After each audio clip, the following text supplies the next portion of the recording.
I was still pretty shook up from the last level when I started Trance. Trance's map music did nothing to ease the tension. As for how to describe it, have you ever heard the theme from Videodrome? That's the closest thing I can think of it to compare to it. I checked to see who the new monsters were, and it was Orga, a monster who didn't make his film debut until 2000, appeared in a game made in 1988. So much for my theories about Titanosaurus and Biollante. There's no way this game was made in 1998. Those guys at Toho may be smart, but I'm pretty sure they couldn't see that far into the future. If they could, they never would have gave Roland Emmerich the rights to make a Godzilla movie. No, this had to be a hack of some kind, which just opened up even more questions. Who made this hack? When? How? And most importantly, why? The why was the question that bothered me most. My immediate assumption was to think Billy did this to pull a joke on me, but that couldn't be right either. Billy did not know how to make a ROM hack. And if he did, he'd probably just do something simple and stupid, like replacing all the monsters with crudely drawn genitalia. Unless Billy had amazing game editing skills and had a serious dark streak with his imagination that he never told me about, he couldn't have made this. Is it even possible to put a hacked ROM into a cartridge? Aside from all that, my eye was drawn to a new icon on the map, a question mark. I was really curious as to what it did. I'm sure you're also curious, so I'll explain the quiz levels now. Since this was when they started appearing, there was one of these per map from here on, and they always appeared near the start of the map. When you start on a quiz level, you appear on a screen like this. As you can see, there's a question at the top, a yes and no button, and a emicon in the center, a refer to the emotion as face, real creative, I know, and for convenience. I'll refer to the face as the one asking the questions. The music for the quiz levels was a track actually in the game. It's the one that plays when you try to use the Ghidorah cheat and then sent to an unplayable level. Face asks you 12 yes or no questions, and you move your monster to the buttons for your answer. When you answer, the question disappears and Face changes expressions for about 8 seconds. Then he goes back to a neutral and a new question comes up. There was no time limit, nor any right or wrong answers.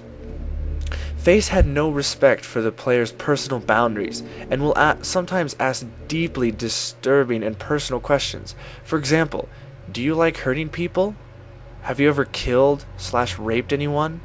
Have you been molested by a family member? Other times, he would ask questions that were either mind-numbingly stupid, is the sun hot, is the water wet, or just flat-out ridiculous, does your dog like the president? And maybe once per quiz, Face would ask you a question about the game. With one exception, Face's expression changes seem to have no effect on the game, except for indicating what the game creator thought of your answer. His reactions rarely made any sense, and at first I thought they were randomly generated. The questions never followed a pattern. Face never stayed on the same subject for more than 2 questions. Early on, there were questions that made me think Face was building up to something, only to ask some stupid garbage. Here are the expressions of Face that I saw while playing. I'll separate them into 2 categories, the expressions I understood and the expressions I didn't. First are the expressions I understood. 1. Neutral, his default expression. 2. Angry. If you try and attack Face, his expression changes to this, but nothing else happens. 3. Sad. 4. Happy. 5. Sick. 6. Maniacal. Face made this expression when he was being an asshole. You'll see what I mean later. 7. Surprised. 8. Love. 9. Annoyed. 10. Confused. 11. Guilty/hurt. And here are the others. 2 of these only appeared once, number 1 and number 12, and I suspected they might have been in-jokes from the creator. Their respective questions were, do you like ice cream? And are you a tough guy? As for the questions in the first quiz, luckily I had a notepad and pen handy. I have problems remembering things, so I often carry one around to jot things down. And sometimes I doodled in it when I was bored. So when the first quiz started, I thought I'd recorded what happened. I'm glad I did. Here are the first series of questions, my answers and Face's reactions. Quiz 1. Do you like the game? Answer, yes. Reaction, happy. 2. Are you afraid? Answer, yes. Reaction, surprised. 3. Are you over 18? Answer, yes. Reaction, weird face number 5. 4. Do birds have teeth? Answer, no. Reaction, love. 5. Is peanut butter good? Answer, no. Reaction, sick. 6. Does the moon rotate? Answer, yes. Reaction, weird face number 11. 7. Have you had a job? Answer, yes. Reaction, confused. 8. Do you like hurting people? Answer, no. Reaction, annoyed. 9. Is the sun hot? Answer, yes. Reaction, sad. 10. Do you like dogs? Answer, yes. Reaction, happy.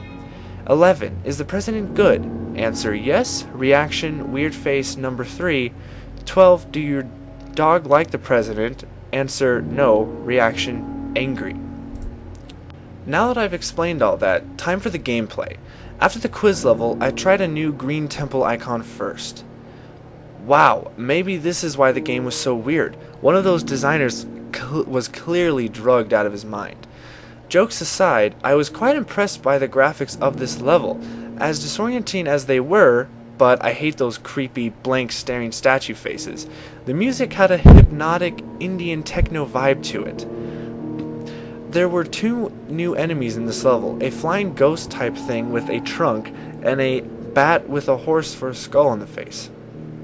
They appeared at random, but I was lucky to get a screen cap of them both. Then I proceeded to a blue mountain level, expecting another nice, calm stroll. I took my time walking through and was completely taken by surprise when this happened. Not Mogera came speeding towards me and took off quite a bit of health with his tentacle screws. It only took me 2 minutes to kill him without having to worry about a time limit, but the boss monsters never showed up in the scrolling levels in the normal game.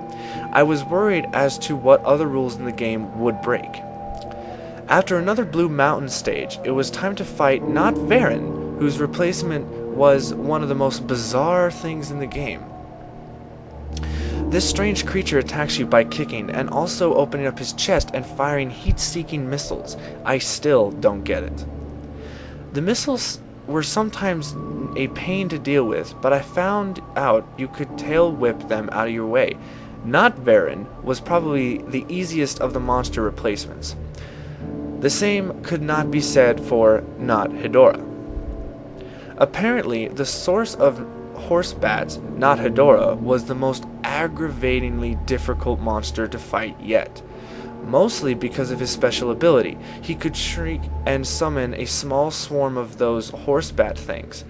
I know there's only 2 in the screen cap, but every time he did this, about 10 would arrive. The AI took advantage of the distraction and attacked twice as fast while the horse bats were flying around. Once that annoyance was over with, I went to the Green Temple to kill some enemies to restore my health. Interestingly, none of the horse bats showed up after Not Hedorah was killed. And that was when I got an idea. If killing all the monsters makes the red face show up, what would happen if I avoid fighting Orga and go straight to the base? So I gave it a try. The game told me there was no monster there when I tried to start the base level, and immediately afterward the game took control of my Godzilla piece and moved in front of Orga. My little trick didn't work, so I tried to prepare myself for another chase, but first I had to beat Orga. The fight with Orga confirmed another thing. Whoever created this game hack was clearly a Godzilla fan, not only because they picked a monster like Orga, but because they actually implemented something that happened in Godzilla 2000 in a really neat way. Orca's primary attack were a punch and a heat beam from his shoulder cavity, but once you had got him down halfway to his health, he did something new. He would expand his jaws and try to swallow Godzilla, in the process stealing your health and energy. But in doing so, he gave himself a new weakness. Firing a heat beam into his mouth would take a devastating 4 bars off his life meter. With that weakness revealed, I soon beat Orga, and despite how much I had hoped otherwise, the red face appeared on the map where the base was, and the music stopped. I readied myself as best as I could. I started the level, and seeing that it was basically the same as the first, I didn't waste a millisecond before I started hauling ass. I soon encountered obstacles in form of the ground tiles suspended in the air. Most of them you could jump over or destroy, others you had to crouch under. About 40 seconds into it, I heard a horrible bellowing roar and saw the spider beast following close behind me. Stacks of obstacles barely slowed him down. It would back up and then charge its way through them, smashing them into bits. And when the smaller obstacles got in its way, it would expand its jaw and swallow them whole. I was afraid, but with fast thinking and fast button pressing, I escaped him yet again. I felt really excited, and so I laughed and said, "Not this time, asshole." I decided to take a screen cap to celebrate, but when I said that sentence, just before the level ended, the monster did something that made my blood run cold. It looked at me. That wave of mortal terror overtook me again, and I sure as hell wasn't laughing anymore. I took another screen cap of the next level title, right before I rushed into the bathroom to splash some water on my face, and to take a piss that I nearly failed to contain when that fucking thing looked at me.